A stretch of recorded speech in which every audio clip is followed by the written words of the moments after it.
tucked away in a narrow strip mall off West Esplanade in Medellin. All you have to do is follow the mouth-watering aroma and the steady flow of satisfied customers, and you'll find a father who's living out his dream alongside his sons who help make that dream a reality. This is Mawi Tortillas, a Latin American restaurant whose dishes are full of flavor and birria tacos. Those are corn tortillas filled with braised beef and melted cheese inside. See that? Oh my God, that was good. Somewhat of a social media sensation, and the man behind all of these creations, chef and owner Wilfredo Avelar. When your customers walk in, what can they expect from the food?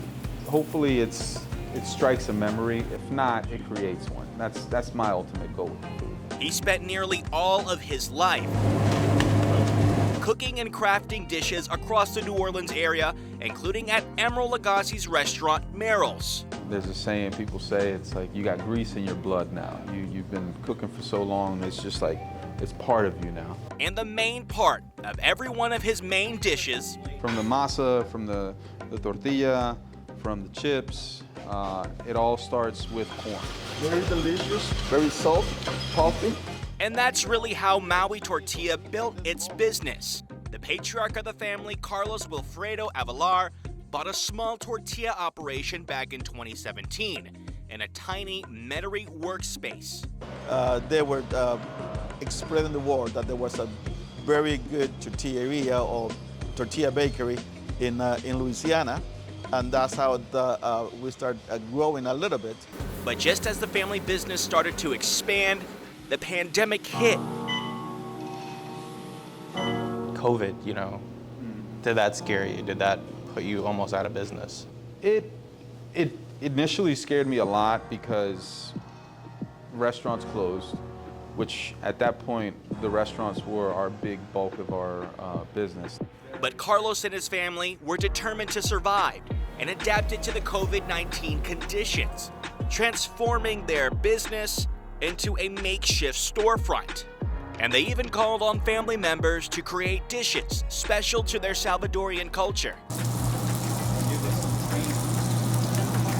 I didn't grow up making pupusas. I only grew up eating them, So when you have to learn how to make a pupusa, there's a lot of trial, and error. There's a lot of error more than trial, I would say.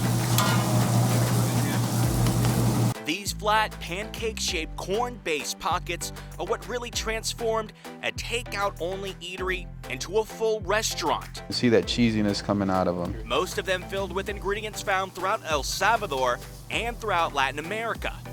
And this one's gonna be the chicharrón con queso, so it's pork and cheese. While others have more Louisiana-based fillings. You put anything on, crab meat on anything, and people were like, I'll try that. Now it's a booming business in Medellin and a full-fledged tortilla production in a warehouse in Kenner. Our machine is capable of producing 2 tortillas per second. The tortillas are delivered fresh to about 30 restaurants across the region every day.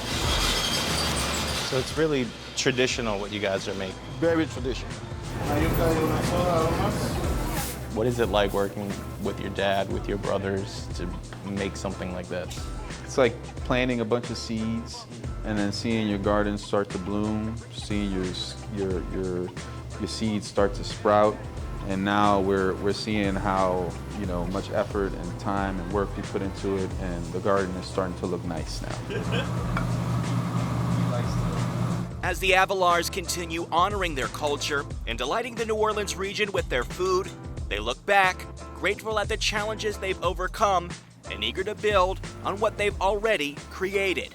Do you feel like you're sort of living an American dream? Well, we are. Just being in this country is a blessing. Most people don't realize it, but we have many things in this country that most countries do not have, especially freedom and the ability that anybody can do and progress and make themselves something. Reporting in Medellin, Andres Fuentes, Fox 8 local first.